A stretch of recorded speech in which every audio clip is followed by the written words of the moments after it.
La vie et les sarments. Mes enfants, paix à vous et grâce et tout bien. Je suis Jésus de Nazareth, présent au milieu de vous. Je veux aujourd'hui vous rappeler de manière toute particulière que je suis la vie.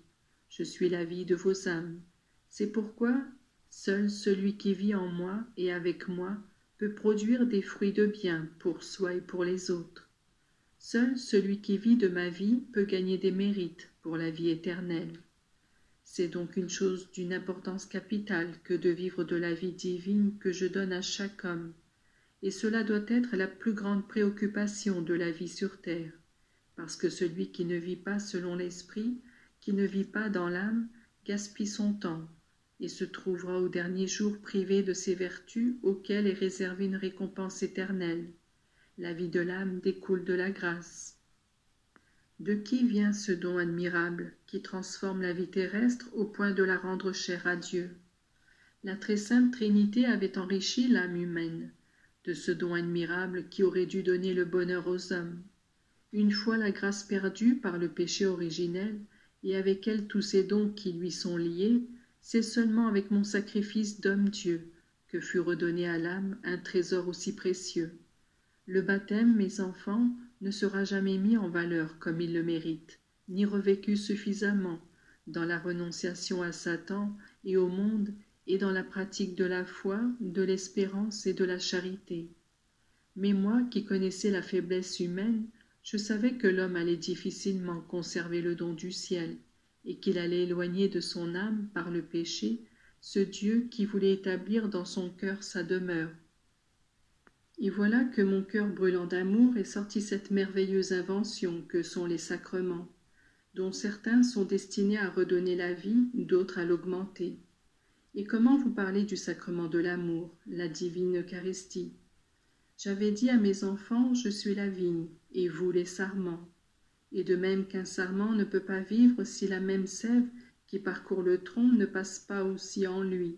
Ainsi je devais donner la sève, quelque chose qui devient une même chose avec le corps et l'âme humaine, provenant de mon corps, de mon âme et de ma divinité. Voici que le vin et le pain transsubstantiés deviennent sang et chair, deviennent un avec le corps et l'âme humaine, en sorte de les vivifier. Mes enfants, quand on vit dans la grâce de Dieu et qu'on reçoit l'Eucharistie, on devient l'admiration des anges eux-mêmes, et on devient tout-puissant par grâce, parce que moi j'agis en vous et j'opère tout ce qui est bien pour la gloire de Dieu et l'humanité. Une communion bien faite n'est pas un simple geste qui peut occuper votre pensée quelques minutes et qui peut vous arracher des lèvres et du cœur quelques actes d'amour. Elle est comme une transfusion de sang dans l'âme de celui qui communie, et elle, cette transfusion, donne une vitalité nouvelle à tout son être, à toute l'Église pour qu'elle soit plus forte, plus riche de mérite, plus préparée pour annoncer le royaume de Dieu dans le monde.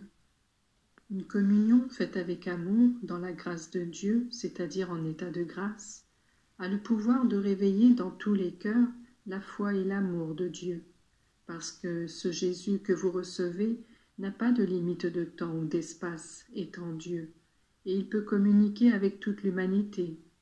Qu'elles soient les bienvenues, les âmes pures, sincères, ferventes, pour me recevoir dans le très saint sacrement. Combien de lumière en viendra à tous les esprits, combien de bonté dans tous les cœurs. Une âme qui communie avec les dispositions requises n'est jamais isolée. Elle embrasse l'univers et donne au sein une augmentation de cette joie extrinsèque, qui découle du fait de voir réaliser sur terre cette union à laquelle ils sont parfaitement parvenus au ciel.